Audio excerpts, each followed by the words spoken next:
السلام علیکم dear viewers, آج کی اس ویڈیو میں آپ کے ساتھ شیئر کروں گی کچھ بہت ہی کام آنے والے ٹپس۔ آپ بھی انہیں ضرور سنیے گا۔ نمبر 1، جن لوگوں کے جسم میں درد رہتا ہے ان کو دودھ میں پھول مکھانا ابال کر پینا چاہیے، اس سے ان کے جسم سے درد دور ہوگا۔ نمبر 2، جن لوگوں کو نیند کم آتی ہے انہیں شوگر کی بیماری ہونے کا خطرہ رہتا ہے۔ نمبر 3، روزانہ دودھ پینے سے چہرے پر چمک آتی ہے اور ہڈیاں مضبوط ہوتی ہیں۔ نمبر 4، رات کے وقت سوتے وقت اپنے پیروں کو کھلا چھوڑ کر سونا چاہیے، اس سے نیند اچھی آتی ہے۔ نمبر 5، جو لوگ کھانا کھانے کے فوراً بعد سو جاتے ہیں اس سے موٹاپا بڑھتا ہے، اس لیے کھانا کھانے کے 2 گھنٹے بعد سونا چاہیے اور سونے سے پہلے کم از کم 15 منٹ واک ضرور کرنی چاہیے۔ نمبر 6، جن لوگوں کو قبض کی پرابلم رہتی ہے انہیں ہرے پیاز کی سبزی ضرور کھانی چاہیے، اس سے قبض کی بیماری دور ہوگی۔ نمبر 7، گیہوں ابال کر کھانے سے موٹاپا اور شوگر کی بیماری دور ہوتی ہے، اس لیے گیہوں ابال کر ضرور کھانے چاہیے۔ نمبر 8، جن لوگوں کا بلڈ پریشر لو رہتا ہو اور انہیں سردی بھی زیادہ لگتی ہو انہیں ڈرائی فروٹس زیادہ کھانے چاہیے۔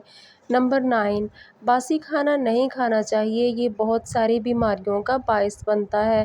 صبح کی بنی سبزی شام کو اور شام کی بنی سبزی صبح کو نہیں کھانی چاہیے، اس لیے کھانا ہمیشہ تازہ ہی بنا کر کھانا چاہیے۔ نمبر 10، ایلومینیم کے برتنوں میں کھانا نہیں بنانا چاہیے، یہ کینسر کا باعث بن سکتا ہے۔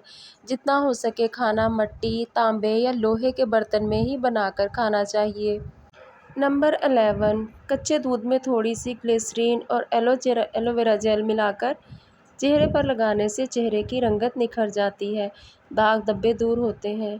نمبر 12، دائیں طرف منہ کر کے سونے سے کھانے کے ذرات پھیپھڑوں میں چلے جاتے ہیں جو کہ نمونیا کا باعث بنتے ہیں، اس لیے بائیں طرف کروٹ لے کر ہی سونا چاہیے، یہ انسانی صحت کے لیے بہتر ہوتا ہے۔ نمبر 13، اکثر جب اروی کی سبزی پکاتے ہیں تو اس میں سے کچھ اروی نرم ہو جاتی ہے اور کچھ بہت سخت رہ جاتی ہے، تو اس لیے اگر اروی کو تھوڑا سا پہلے بوائل کر لیا جائے تو وہ بہت مزے کی بنتی ہے اور کچی بھی نہیں رہتی۔ نمبر 14، آم کا اچار بناتے وقت اگر اس میں 1 چمچ سرکہ ڈال دیا جائے تو اچار سارا سال ہرا بھرا رہتا ہے، خراب نہیں ہوتا۔ نمبر 15، اگر اچار خراب ہونے لگے تو اس میں تھوڑی سی چینی ملا دیں اور اسے دھوپ میں چھلنی دے کے رکھ دیں، اس سے اچار بالکل ٹھیک ہو جائے گا۔ نمبر 16، گرمی کے موسم میں اگر ہاتھ اور پاؤں جلتے ہوں تو مہندی گھول کر فریج میں ٹھنڈی ہونے کے لیے رکھ دیں یا پھر ٹھنڈے پانی سے گھول لیں۔ جب وہ ٹھنڈی ہو جائے تو اسے ہاتھوں اور پیروں کے تلووں میں لگائیں، پیروں اور ہاتھوں کی جلن ٹھیک ہو جائے گی۔